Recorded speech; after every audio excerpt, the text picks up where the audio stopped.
Ladies and gentlemen, the man song. He's the man. He's the man. I don't take no crap from anybody else but you. I wear the pants around here when I finish with your laundry. Cause I'm a guy you don't wanna fight. When I say jump, you say yeah right. I'm the man of this house until you get home. He's the man. He's the man. What I say goes around here right out the window. And I don't want to hear a lot of whining, so I'll shut up. The sooner you learn who's boss around here, the sooner you can give me my orders, dear. Because I'm head honcho around here, but it's all in my head. He's the man. He's the man. And I can have sex anytime that you want. Because I'm a man who has needs, but they're not that important. And don't expect any flowers from me, because if I'm not mistaken, you prefer jewelry. I'm the king of my castle when you're not around. He's the man. He's the man. And I'll drink and watch sports whenever I want to get in trouble. And I'll come home when I'm good and ready to sleep on the couch. Because a man's got to do what a man's got to do, and I'm going to do what you tell me to, because I'm top dog around here, but I've been neutered. He's the man. He's the man. You the man. And that song is dedicated to my producer, the one and only Craig West. Dr. Rita Louise is our guest, and I like that song, Rob. But I have to tell you, or let me just, you listen to it and you laugh, but if your spouse, and you were talking about men that are abused, but if your spouse is the one that leaves you feeling that way, then maybe their relationship isn't healthy. I agree, but like you and I were talking before, that people get into a rut. They'd rather stay with the devil they know than to actually go out and either feel as if they have to start their own lives over again, they're insecure, they don't know what to do. And we were talking about, cooking before. My God, what are people going to do now where they can't go into a restaurant and sit down for a meal, where they actually have to cook at home? How is this going to affect the family dynamics now with everything that's going on with the corona pandemic? You mean they might have to talk to each other and interact? Strange? My God, isn't that strange, eh? I mean, I'm just so glad that I enjoy cooking and know how to cook, and taught my children how to cook, and they enjoy cooking, and so I feel good about that. But there are so many that don't. I have a girlfriend who, they bought an air fryer, they love it. And she started buying those like kits in a box, that has all the stuff cut up. And she's like, and she's sending me pictures. She's like, look, I cooked this.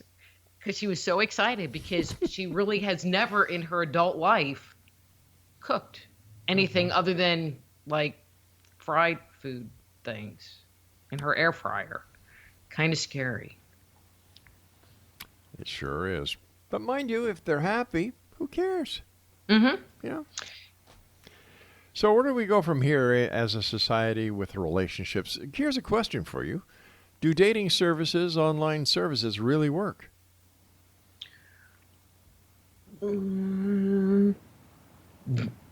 This is my opinion. I mean, I've met a lot of people through dating services. I've married several. So that's a good and a bad thing, depending on what you think about me. I think that for individuals, and I'm going to say over 40, it becomes a better situation. There might be people that you work with, but you don't get around as much. You're not taking classes in college. And so your circle of friends becomes much smaller. And so it creates a safe place to meet people. Now, you might meet good people, you might meet not good people, but it gives you an opportunity to at least audition them, versus meeting somebody in a bar that could turn out to be good, but it could turn out that they have a drinking issue, which you might not be in agreement to. And so it gives you the time and the opportunity to check somebody out, see if their personality is something that you would even be interested in, taking it to the next step, taking it to the next level. And I find that it gives you the opportunity to become their friend before going anywhere else, because you can tell the way people type. I mean, just, going on Facebook or, people texting back and forth that, okay, they can't spell. All right, I can't spell, but, but you can tell, like, if someone is intelligent or not, or well-spoken or not, and just get a sense of who people are via dating sites. And again, I think people over 40, it really is the way to go to be exposed to people outside of bars and church. Well, here's my take on it. I've got a friend who went on a dating site, and she used an airbrush photo. And anybody who met her in person would never believe it's the same person as the photo she used on her dating profile. Number one. Number two, you go to a bar, you see the person as they really are. The drunker they get, the more realistic they get. Hey, if you want to go with that, go with it. At least you see the person for who they really are. You don't see a digital imprint of someone who is putting there what they would like to be, not what they really are. I'm hearing you. So with the bar situation, all right, this is my opinion. With the bar situation, you maybe meet them once. I'm sorry, I would never give somebody a number. I would need to know them more before having them come that far into my life. As far as the fake photo, I will bet your friend never got a second date. Actually, she had. You're right, she didn't, but she had better luck in the bars. Well, that's because she had a fake picture. In the book, The Dysfunctional Dance of the Empath and Narcissist, I talk about ending a relationship with a narcissist and then starting over, and then you're ready to get back on the horse and start dating again. And I do recommend in the book that people try dating sites. But I have this whole page about don't use fake pictures, because there is not anything worse than going to meet your date to find out that the picture that they posted was 10, 15, 20 years old, and you might have looked, cute and hot when you were younger, but now there's this one guy that was on this dating site, and his picture, it looked old, was okay. I mean, not great, but it was okay. And then you kind of scroll through his other pictures, and it was like he put on 200 pounds. And it was like... block. Yeah, I guess. Bait and switch. Because you can go on the date. I mean, I tell people go to Starbucks. It's a $5 date. You meet during the daytime. It's in a public place. And once you're done with your coffee, you can go. Yeah, but you can't go to Starbucks anymore.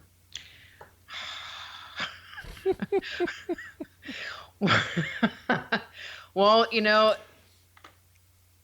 you can't go to any public places anymore. So at this point in time, I'm going to say that new dating is on hold.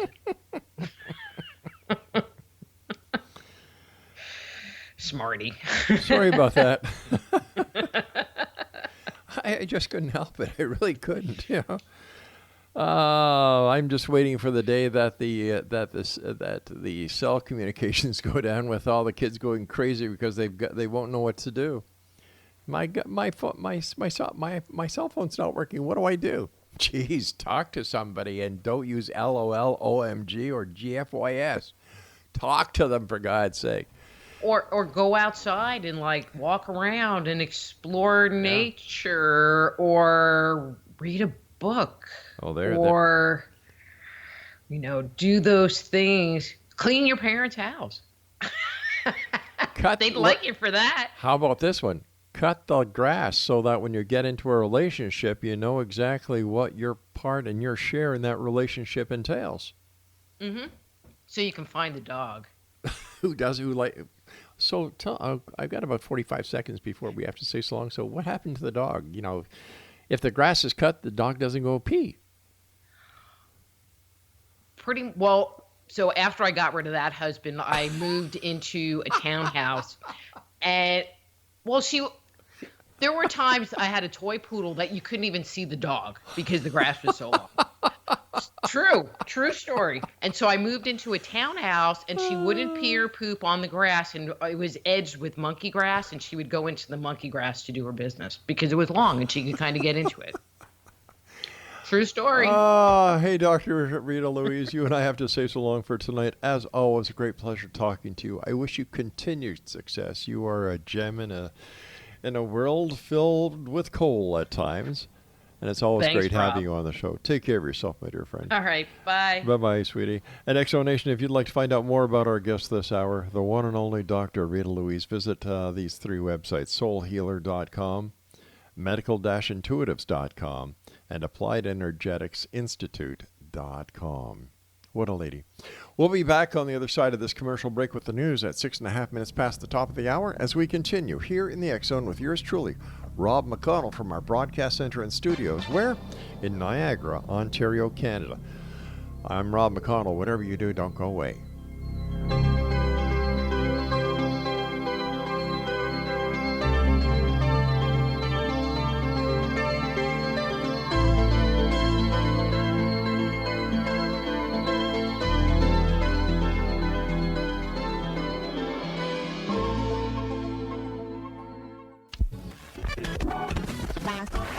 All Hit Radio.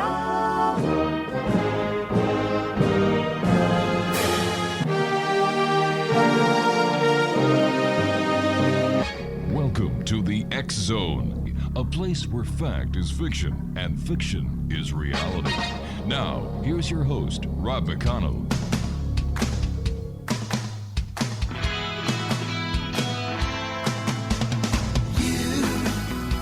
Doing that thing you do, breaking my heart into a million pieces, like you always do. And you don't mean to be cruel. You never even knew about the heartache I've been going through. Well, I try to forget you, girl, but it's just so hard to do. Every time you do that thing you do, And welcome one and all to the X Zone. I am Rob McConnell, and for the next 4 hours, I'm your host and your guide as together we cross the time-space continuum to this place that I call the X Zone. It's a place where people dare to believe and dare to be heard. It's a place where fact is fiction and fiction is reality. And the X Zone comes to you Monday through Friday from 10 p.m. Eastern until 2 a.m. Eastern, right here on the X Zone Broadcast Network, Talkstar Radio Network, Mutual Broadcast Network, and Simul Radio and Simul TV. If you'd like to send me an email, xzone@xzoneradiotv.com, on all social media sites, Xzone Radio TV. And for the programming that we have available for you, 7/24/365 on the X Zone Broadcast Network, it's www.xzbn.net.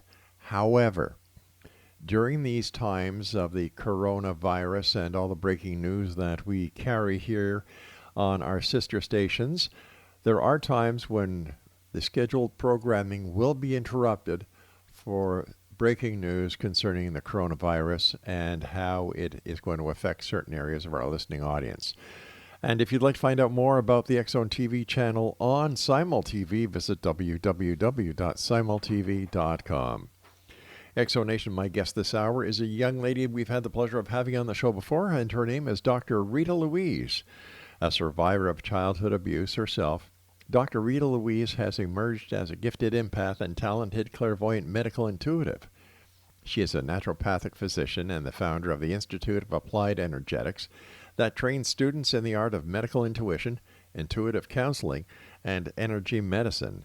She has authored 6 books and produced several feature-length and short films.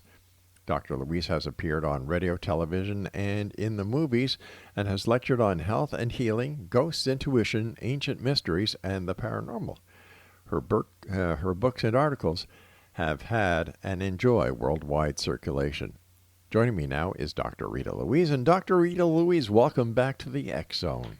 Thanks for having me, Rob. It's always a pleasure being here with you and your listeners. Thank you so much, Dr. Rita. Tell us, what have you been up to since you and I have last talked? Yeah, I see it. Books, Dysfunctional Dance of the Empath and the Narcissist, Stepping Out of Eden, E.T. Chronicles, Why Myths and Legends Have to Why Myths and Legends Have to Say About Human Origins, Dark Angels, Avoiding the Cosmic 2x4, The Power Within, your videos. Holy cow, where do you get time to do anything?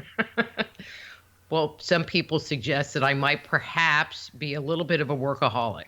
Not you. Say it isn't No, so. it's not true. I didn't think it was. Actually, I enjoy working. I have a very creative piece to myself. And so writing, putting together videos, doing research, I love doing it. So it doesn't seem like work. What's it seem like?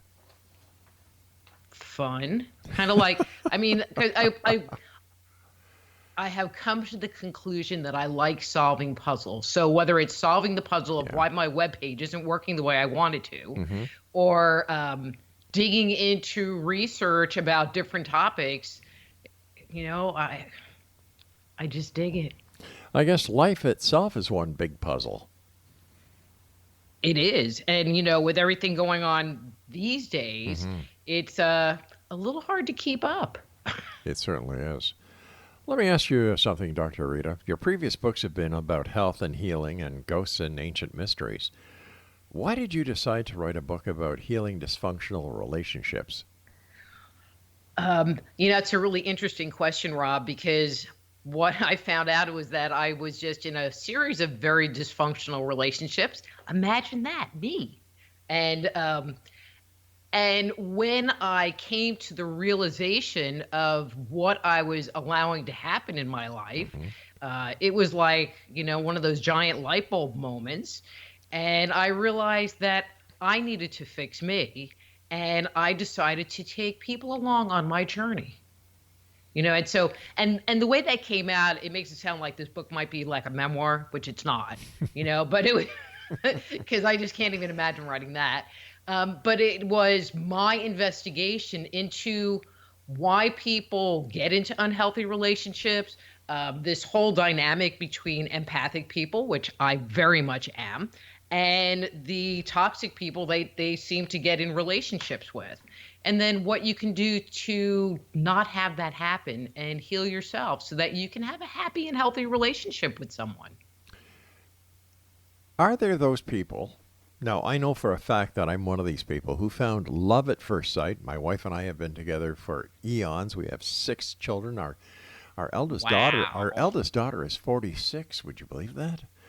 And our eldest granddaughter is 24, and we have 13 grandchildren.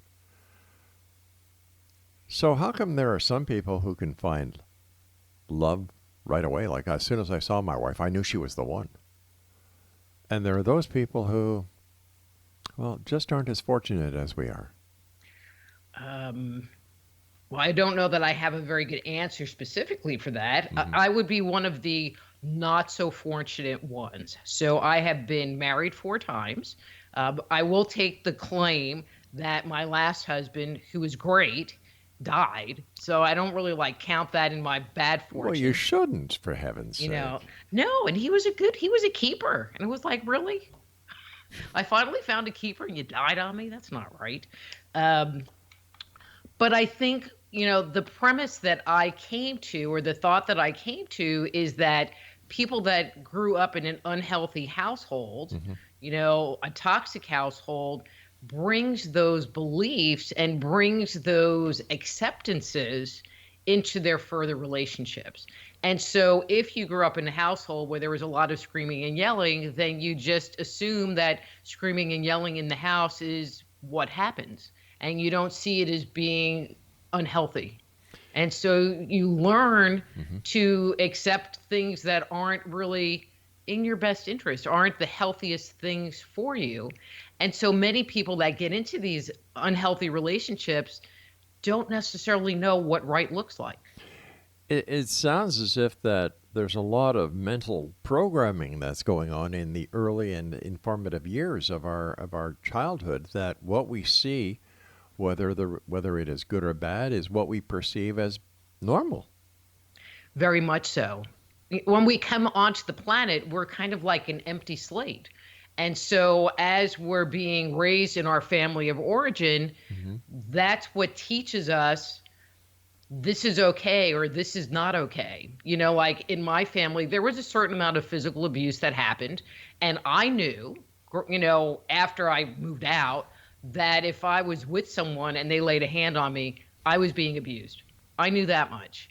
But there's other kinds of abuse that is much more, you know, the word that's coming to mind, insidious. You know, being verbally abused, being mentally abused. You know, I haven't had this issue, but there are many people, many women in particular, that experience financial abuse, which was a new one to me, where they get into a relationship and they don't have a job and they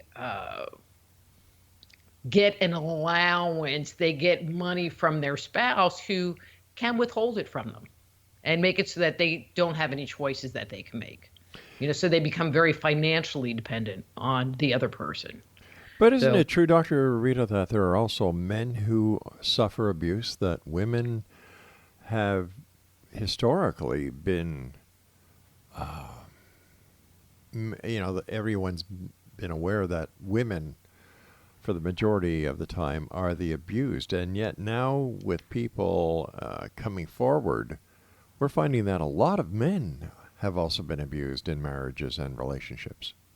Oh, very much so. It is definitely not a gender-based situation. I mean, there are a lot of really great guys who get taken advantage of and, you know, end a relationship and they've been wiped out. Their reputation's ruined. And now they're paying alimony to someone who was mean and vicious to them. And, you know, I've heard stories of men being hit by their spouses or all kinds of things. It is definitely not a one-way street. And that comes from experience on my end, having been in the police force on patrol and responding to these calls, where not only is the woman the abused, but the husband has been the abused and the wife has been the abuser. Listen, Dr. Rita, you and I have to take our first break. Please stand by. And Exonation, Dr. Rita Louise is our very special guest this hour. And if you'd like to find out more about Dr. Rita Louise, visit her website. It's www. Now hurry up, get your pencils and paper. All right. Ready? www.soulhealer.com. She also has medical-intuitives.com and appliedenergeticsinstitute.com. And the good doctor and I will return on the other side of this break as we continue here in the X Zone from our broadcast center and studios in Niagara, Ontario, Canada.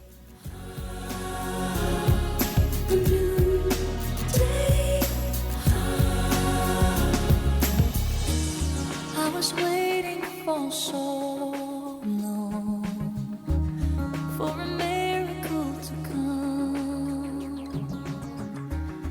Everyone told me to be strong.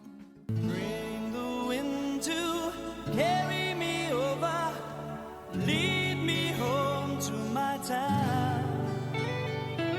Tell me when that breeze is blowing, taking me home to my town.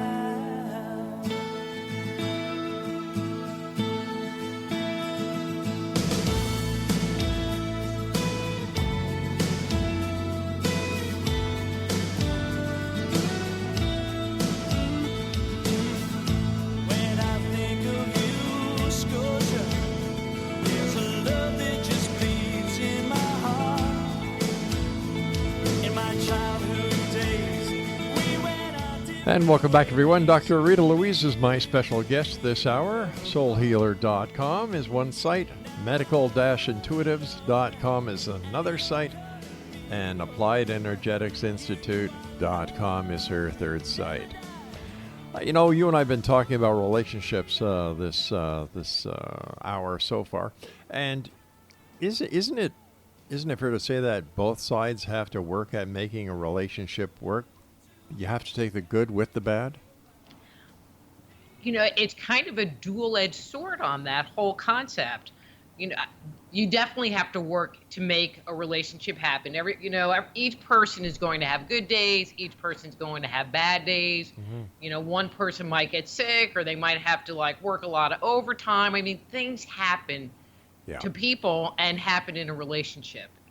But it doesn't mean that you have to tolerate someone's bad behavior. And I get the impression, you know, from my research that many people don't recognize where the line is from being helpful and taking responsibility for someone else's stuff, and when they need to back off and say, you need to take care of this yourself.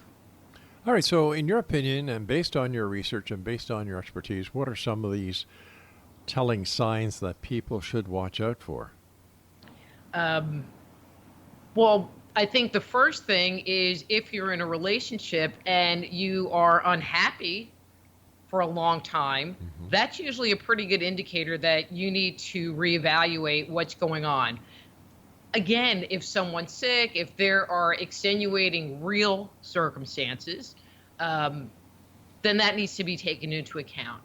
But many times, if you're in an unhealthy relationship, especially in a relationship with a narcissist, they tend to make promises and then they don't keep them. And then they'll make another promise and not keep it.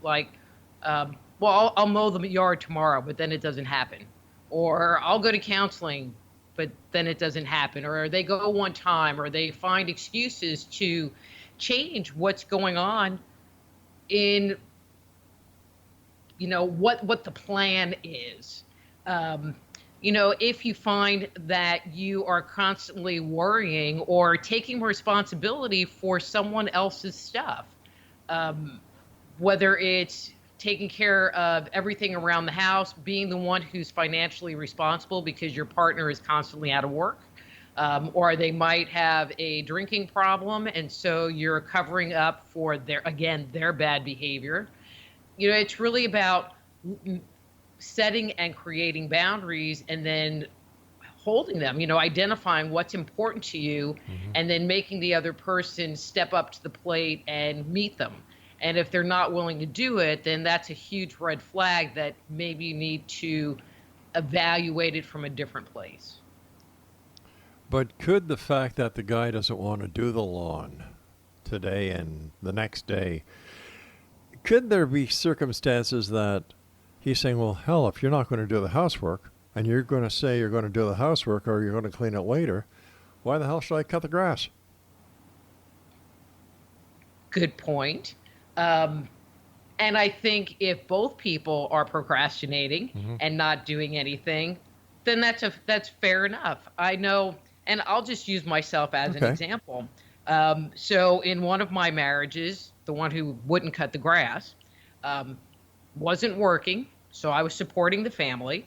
I was also doing all of the housework, and my dog learned to pee in tall grass. And so she would only pee in tall grass because our grass was always so long in the yard. And what was he doing? He was sitting on his computer playing text twist. You know, so in these unhealthy dynamics, usually what happens is one person takes on the burden and the other person does nothing, you know, or very little. You know, and they say that relationships are supposed to be 50-50. And even if the relationship dynamic is maybe a little more 60-40 or whatever, if something is going on with one of the people, the other person should step up to the plate, or at least try to step up to the plate and fill that gap. But when you're in an unhealthy relationship, one person will let the other person do everything and the other person does nothing. You know, and I've seen situations in like this where you have one person, so I'll use your example. So I'm not cleaning anything and the house is a mess, And so now you don't want to mow the lawn because I'm not doing anything. Yeah, it sounds like a contest more than a relationship. Correct. Not healthy. No, then why stay in it? Well, that's kind of the $1,000,000 question. But there are countless people, both men and women, that will stay in a relationship where they're not happy. They stay because of the children. They stay because of financial situations. They stay because they're afraid to make the change. They're afraid to be alone, or that they might not be able to find someone else. I mean, I find it very sad where, and I'm going to use women again, they marry some guy that makes a lot of money and they're miserable, but they won't leave because then they would have to go get a job and take care of themselves, and they would not be able to live in the lifestyle in which they become accustomed. Yes, but how many women have been told by their mothers that they should marry somebody with money so they'll be secure? Because the mother of the person who's getting the advice was never satisfied by the financial situation that she was in when she was married. So who do you blame? Do you blame the kid, or do you blame the mother for giving false information? But that's part of that programming that I was talking about. I mean, I think women, and this is why I kind of focus more on women, I mean, they are taught from an early age to put up and shut up and do all of this stuff, because it's your responsibility to take care of the home. And so, and it's programmed into you, to have your partner wash the dishes is like, it's not something that you were taught growing up, that it was always your responsibility to take care of all that stuff. Well, once again, I'm listening to all this and I'm saying, that's not the way it was in my household when I was growing up. Mom and Dad. That's why. But you've been married for I don't know how many years and have 6 kids and 13 grandchildren. Yeah. Which is probably why you attracted someone that had healthy values and healthy boundaries, and you were able to work through and negotiate through uncomfortable and stressful situations to make the relationship work. Yeah, I just say yes, dear, and do what she says. That works for me. Good answer. Good answer. That's what she keeps saying, too. No, I'm kidding there about that. But when I hear these stories, of how women have been programmed by their mothers, is it, like, where does the responsibility of society lie in trying to act as a buffer or a deprogramming institution when it comes to false information and false programming that people are getting from their parents? There is none. I mean, our parents are supposed to teach us what the world is about, what is safe in the world, what is good in the world. But if your parents come from, and many times, the parents came from dysfunctional families themselves, so they don't really have the tools to pass that on to their children. They don't have the knowledge. They don't necessarily have the experience. And so you find these situations being multi-generational where the bad behavior just gets passed on. Oh, well, but, that's how your grandmother did it. Like, okay. Doesn't mean it's right. That's true. So how do these people get their lives back together? How can they start enjoying a truly fulfilling life, a life that makes them happy? I think the first thing is to stop and acknowledge where you are and what's going on, and then look at your history. One of the things that I have found in this research is that it's all about the programming. And so by breaking down the programming, and what your personal programming, so if growing up you were left to feel that you were stupid or you were ugly or incompetent or that you didn't matter or you have abandonment issues, it's like you have to look at what sets you off, what is going on inside. And once you can address that and start to heal that, it changes your internal dynamic. And so if you're with someone and they decide they don't want to mow the grass anymore, you're going to have a different reaction to it and make different choices. It's about giving you the opportunity to make better choices. All right, please stand by, Dr. Rita. You and I have to take our news break at the bottom of the hour. At Exo Nation, Dr. Rita Louise is my very special guest this hour. Here's some websites: soulhealer.com, medical-intuitives.com, and appliedenergeticsinstitute.com. And Dr. Rita Louise and I return on the other side of this news break. Don't go away.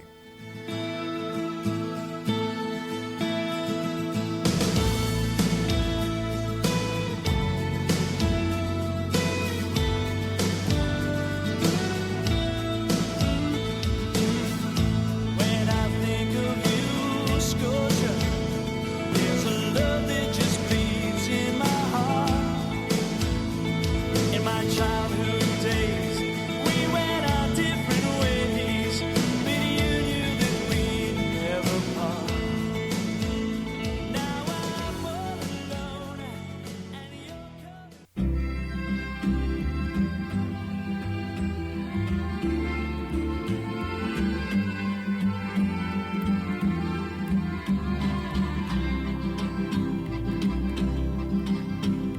You talk like Marlene Dietrich, and you dance like Zizi Jeanmaire. Your clothes are all made by Balmain, and there's diamonds and pearls in your hair. Yes, there are. You live in a fancy apartment off the boulevard Saint-Michel, where you keep your Rolling Stones records and a friend of Sacha Distel. Yes, you do. Dr. Rita Louise is my special guest this hour. Exo Nation, www.soulhealer.com. That's site number 1. Site number 2, medical-intuitives.com. And site number 3, appliedenergeticsinstitute.com is site number 3. All right, so, when I was going to high school, they had a class for the young ladies, if they wanted to take it, called Home Economics. And it seemed that in this class, from what I was able to gather from the young ladies who would feed us guys the cookies and all the other great stuff they'd make in home ec, that they were also taught, or they were also had discussions about life itself and what to look for in a good relationship, and to differentiate between good and bad. It seems here in the 2020s, kids are left to figure things out on their own. I never took home ec, so I they offered it, but not when I was at that school. I took shop instead. And so maybe that was my mistake. I should have taken home ec. There are a lot of things that they don't teach in school, which is really scary. You hear people talking about balancing your checkbook and learning how to cook food, which is becoming kind of a lost art, and just basic day-to-day living skills that are not taught. But then there's also being taught to listen to your own emotional self and being able to express what's going on inside and being able to navigate your inner world, and thus being able to navigate your relationships. And that whole area of our lives, it's like they just toss you into the sea of life without a user manual, or it's in Chinese and you don't know what it says, but and you're just kind of left there to fend for yourself and figure it out. All right, so what do we do about it? Well, and I'm going to add one more thing, and people don't talk about it, because if you come from a crappy household, there's a whole lot of shame tied to it. And putting together this book, I had to address my own shame and being able to come out and say, yeah, this is what happened to me. And so I think for some people, even looking to go get help and go work with a counselor or tell a friend about what's going on, they tend to not want to reveal what's going on in themselves, in their intimate relationships with people close to them, because they're ashamed of it. And I think that that's another huge factor that needs to be looked at and addressed. All right, so how do we look at it and how do we address it? Well, and I think, just accepting that your story is your story and you can't change it, and so you can be ashamed of it, but there really isn't any point in that because all it does is it takes a piece of you and it sticks it behind a big solid vault door and says, no one can look at this. No one can see this part of me. And so it kind of takes a part of your soul and locks it up forever. But I don't understand how it can lock it up forever. The only person who can lock it up forever is you. And if you lock it up forever, you're not facing your problems. You're hiding from your problems. So why not face it and fix it?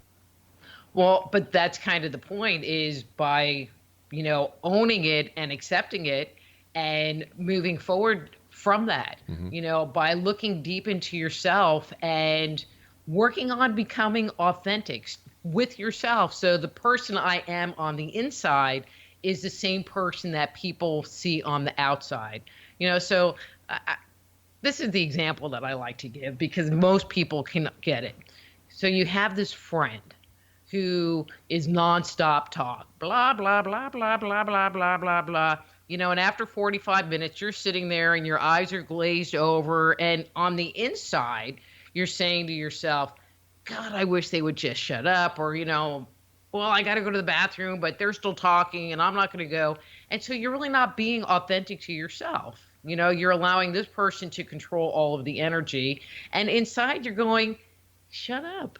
And so maybe you need to tell a white lie and say, I got to go to the bathroom and then not come back.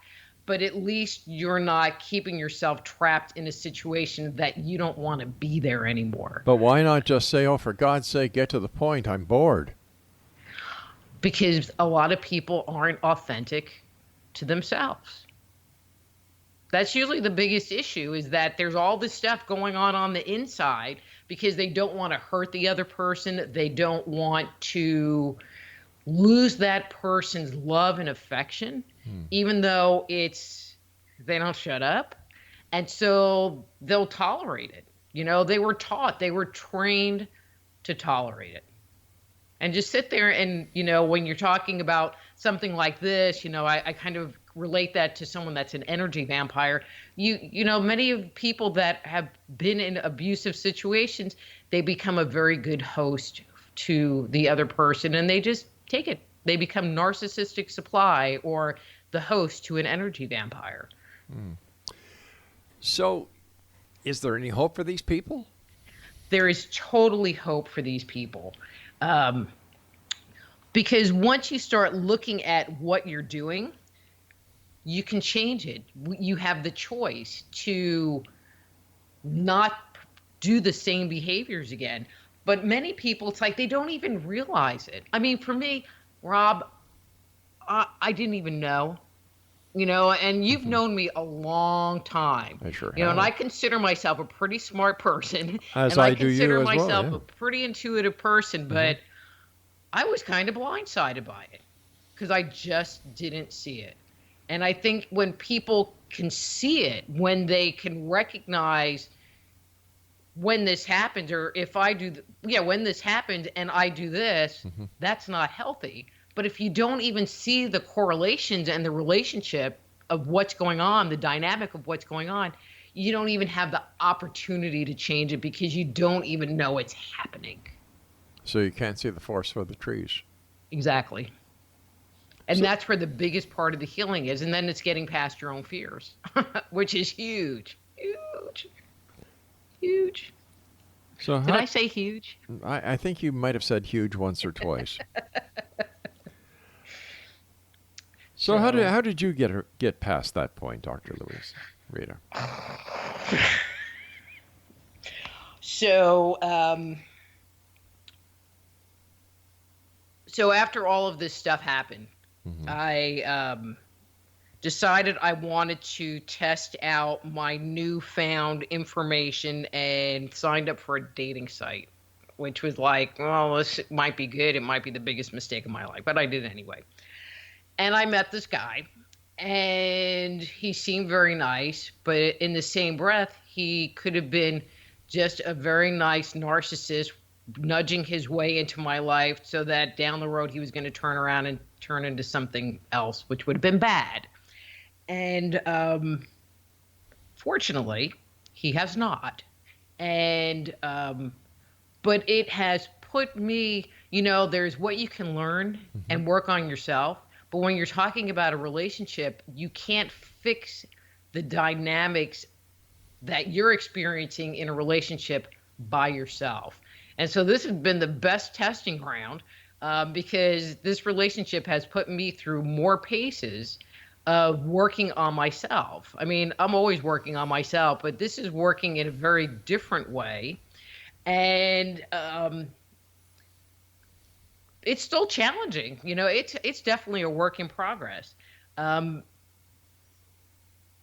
But it's giving me the opportunity to move forward in areas. There are a lot of people who, once they're burned in a relationship, they won't get back on the horse, and they're afraid to do that.